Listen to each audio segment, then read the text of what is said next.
Bury Saint Edmunds, England. May 17, 1943. 10 minutes past 10 in the morning. Lieutenant Colonel Robert Stillman stands on the flight line of the 322nd Bombardment Group. 11 B-26 Marauders sit fueled and bombed up behind him. His intelligence officer, Major Alfred von Kolnitz, walks up beside him. The two men have argued for 48 hours that this mission should not be flown. They have been overruled. Von Kolnitz says, "Cheerio. I will see you at 1 o'clock. Stillman answers, "No, it is goodbye." 11 Marauders lift off. 1 aborts with a generator failure. 10 press the attack on a Dutch power station without fighter escort at wavetop altitude directly into prepared German defenses. Every one of the 10 is destroyed. Of the 60 men aboard, 38 do not survive. Stillman wakes in a German hospital. The aircraft already has a reputation. Widowmaker, Martin Murderer, Flying Prostitute, 1 a day in Tampa Bay. In July 1942, a United States Senator named Harry Truman recommended its cancellation. In October 1942, he recommended its cancellation again. Pilots fresh out of training fear it. Ground crews bury its casualties. 2 years after IJmuiden, the same aircraft will finish the Second World War with the lowest loss rate of any American bomber in the European theater. 1 Marauder, serial number 41-31773, will fly 202 combat missions and bring every one of its crews home alive. This is the story of how the B-26 Marauder, the Widowmaker that Congress nearly canceled, finished the Second World War with the lowest loss rate of any American bomber in Europe. The answer lies in a specification issued on January 25, 1939. Circular Proposal 39-640. The United States Army Air Corps wanted a medium bomber. It wanted speed above all, 350 miles per hour, range of 3,000 miles, a 2,000-pound bomb load, twin engines, fast enough to outrun interceptors. The Air Corps had been watching Europe. German bombers without fighter escort were being cut down. British bombers flying by day were being cut down. The doctrine of the moment said survival belonged to speed. Bombers would race above the fighters, hit their targets, and race home. 2 designs answered the call. North American aviation offered a compromise: broader wings, moderate speed, forgiving handling. It became the B-25 Mitchell. The Glenn L. Martin Company of Baltimore, Maryland, offered something different. No compromise, no safety margin, maximum performance. The project engineer was 26 years old. His name was Peyton Magruder. His design, Martin Model 179, featured a cigar-shaped fuselage of minimum cross-section. Twin Pratt & Whitney R2-800 double wasp radials, 18 cylinders each, delivering 2,000 horsepower per engine. And wings so short, so narrow, that the aircraft had almost no wing area relative to its weight. The Air Corps liked what it saw. It liked it so much that in September 1939, it ordered 201 B-26 aircraft directly off the drawing board. No prototype, no testing. The orders kept coming. 930 more followed in September 1940. By the time the first Marauder flew, the Army had committed to over 1,100 aircraft, sight unseen. Ken Ebel, Martin's chief engineer and test pilot, took the first B-26 into the air on November 25, 1940, from the Middle River plant in Maryland. It flew. It flew well. It flew faster than any medium bomber in the world. Ebel knew what was coming. So did Magruder. The aircraft that had impressed the Air Corps on paper was going to be handed to pilots fresh out of flight school. Pilots who had trained on single-engine biplanes. Pilots who had never seen wing loading like this. The implications were stark. Every aircraft is a compromise between lift and weight. Wing loading measures that compromise in pounds per square foot of wing area. A typical Second World War fighter carried about 35 pounds per square foot. The B-25 Mitchell, combat loaded, came in at roughly 45. The B-26 Marauder came in at 53 pounds per square foot, the highest wing loading of any American combat aircraft accepted for service until the B-29 Superfortress. High wing loading bought speed. It cost everything else. The Marauder stalled at high speeds. It approached the runway at 150 miles per hour. It touched down at 135. On one engine, below 160 miles per hour, the aircraft could not maintain maintain level flight. The pilot's manual stated the problem plainly. According to the official flight handbook, the B-26 in a climbing attitude, with full power on one engine and no power on the other, would go over on its back in a flash at airspeeds of 135 and below. That was before training began at MacDill Field in Tampa, at Barksdale Field in Louisiana, at bases in Texas. Young men with 230 flight hours were put into the left seat. Instructors were only marginally more experienced. Curtiss electric propellers jammed in flat pitch on takeoff. Carburetors malfunctioned when ground crews switched to higher octane fuel. Engines failed at the worst possible moment. 13 Marauders went into Tampa Bay in 14 months. 15 crashed in a single 30-day period at MacDill. The nicknames multiplied. Widowmaker, Martin Murderer, Flying Coffin, One-Way Ticket. The Flying Prostitute, so called because the wing was so small the aircraft had no visible means of support. In July 1942, the Truman Committee recommended termination. In October 1942, it recommended termination again. 4 separate Army boards considered canceling the program.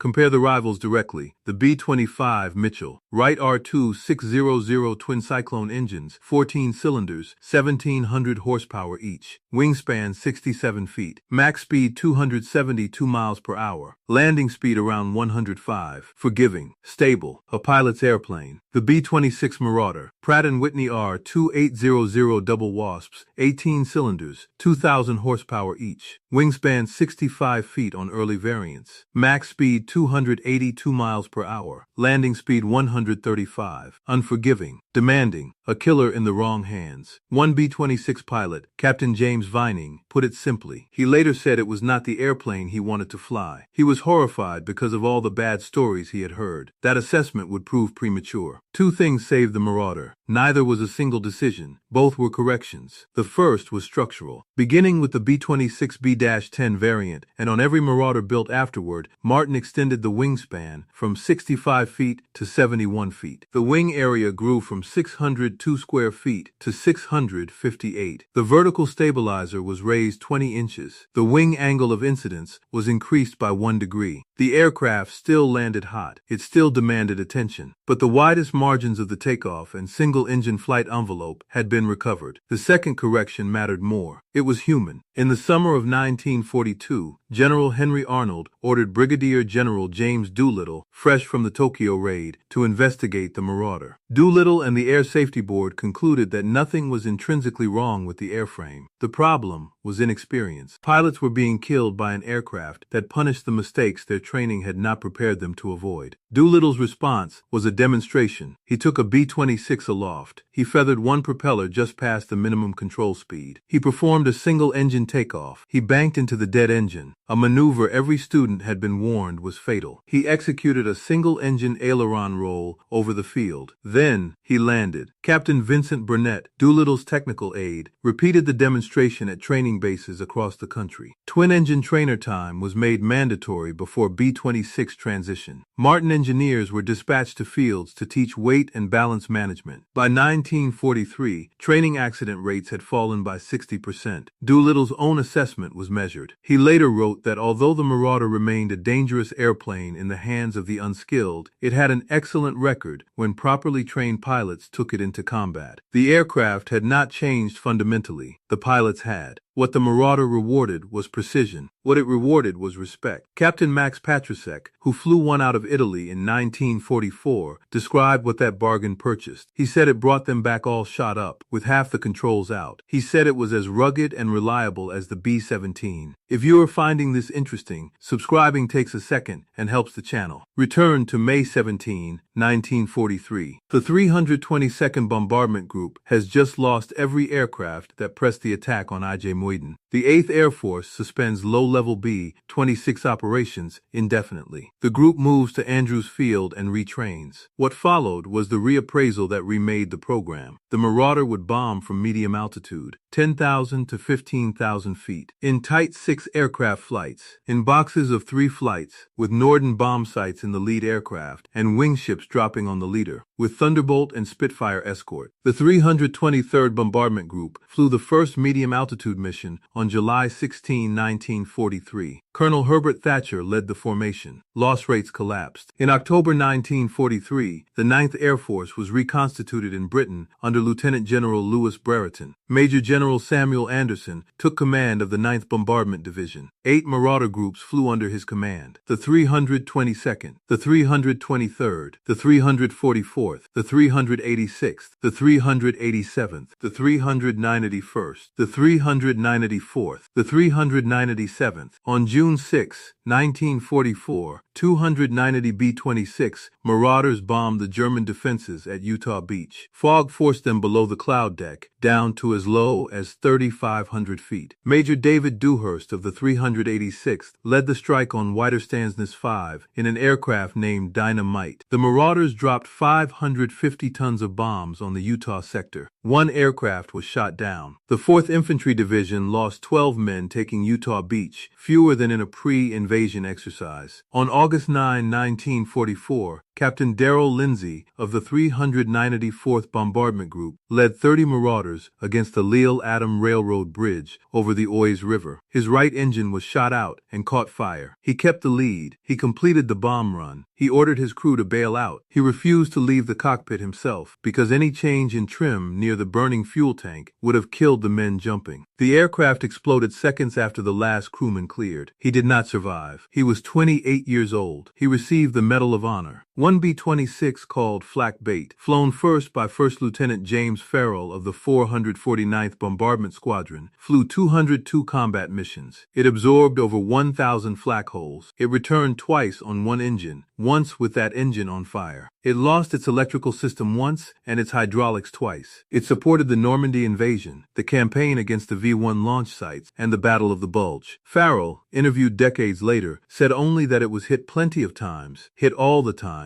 and he guessed it was hit more than any other plane in the group. On its 200th mission, on April 17, 1945, Flak-Bait led the entire 322nd Bombardment Group in a raid on Magdeburg. It flew 2 more missions before the end of the war. Only 1 crewman aboard it was ever wounded. None were killed. The numbers told a different story than the nickname. The B-26 flew 129,943 sorties in Europe and the Mediterranean. It lost less than 0.5% of aircraft dispatched. No other American bomber in the European theater came close. The comparison with the B-25 Mitchell is unavoidable. It is also more complicated than the loss rate alone suggests. The Mitchell was genuinely the better airplane in most of the ways that most pilots cared about. It was easier to fly. Its wing loading was lower. Its stall speed forgiving. Its single-engine handling stable. It took off from shorter strips. It carried greater range. It could be maintained in primitive conditions. It served as a level bomber, a low-level strafer, a ship killer with skip bombing, a gunship with a 75mm cannon in the nose, and a maritime patroller with the Navy and Marines. It was also the aircraft that launched from the deck of the carrier Hornet on April 18, 1942, to bomb Tokyo. No medium bomber in American service has ever been more famous than the B-25. None ever will be. In the Pacific, the Army Air Forces chose the Mitchell over the Marauder for reasons that were correct at the time. Longer range, shorter takeoff, easier maintenance in jungle conditions. The B-26 was pulled out of the theater. North American built nearly 9,900 Mitchells. Martin built just over 5,200 Marauders. None of that mattered when the job was the European medium bomber role. The B-26 was faster. The B-26 was tougher. The B-26 could climb higher with its bomb load. And the B-26, in the 9th Air Force, was bombing from the altitude band and with the fighter escort that its designers had built it to exploit. The numbers, measured sortie by sortie, are stark. The B-26 flew roughly double the European sorties of the B-25. Its loss rate in the 9th Air Force was under 0.5% per sortie. The B-25's loss rate across all theaters combined was higher. In the final month of the war in Europe, the 9th Air Force rated the Marauder, the most accurate bomber in its inventory. General Samuel Anderson, who commanded those groups, described the split between reputation and record directly. He said there were a lot of pilots who called the Marauder a killer, but he added that you could never prove it with the pilots who flew it well. They loved that airplane. They could just about make the B-26 sit up and sing songs to them. Air Marshal Sir John Slessor, deputy commander in the Mediterranean, rendered a separate verdict. He wrote that the accuracy of the experienced medium bomber groups, particularly the Marauders, was remarkable. He said that the 42nd Bombardment Wing in Sardinia was probably the best day bomber unit in the world. The Mitchell was the more famous airplane. The Marauder was the more effective one at the specific job both were asked to do in Europe. The Widowmaker reputation persisted. Veterans who had feared the aircraft as trainees never revised their opinion. Popular histories repeated the nicknames without the combat record. Hollywood preferred the Flying Fortress and the famous Mitchell over the awkward, cigar-shaped medium bomber that had done the hardest day-by-day work in Europe. The record, when examined, is unambiguous. 5,288 Marauders were built at Baltimore and at Omaha between February 1941 and March 1945. They flew 129,943 combat sorties. They dropped over 169,000 tons of bombs. They returned from their missions more reliably than any other American bomber in the European theater. After VE Day, the Marauder was retired with remarkable speed. 500 airframes were ferried to a disposal field near Landsberg, Germany, and scrapped in place. Thousands more were flown to Kingman, Arizona, and to Walnut Ridge, Arkansas, and reduced to aluminum ingots. The Douglas A-26 Invader took over the medium bomber role. In 1948, the Air Force, rationalizing its designations, reassigned the B-26 label to the Invader. Historical confusion followed. It is never fully cleared. 7 Marauder airframes survive. Flak-Bait, the aircraft that flew 202 missions and brought every crew home, is under comprehensive preservation at the Smithsonian's Udvar-Hazy Center. Shootin' sits at the National Museum of the United States Air Force. Dynamite stands at the Utah Beach Landing Museum in Normandy. The United States Army Air Forces demanded a fast medium bomber. The Marauder delivered and brought its crews home. Not the most famous, not the most forgiving, but the medium bomber that came home, and came home more often than any other American aircraft that flew in European skies.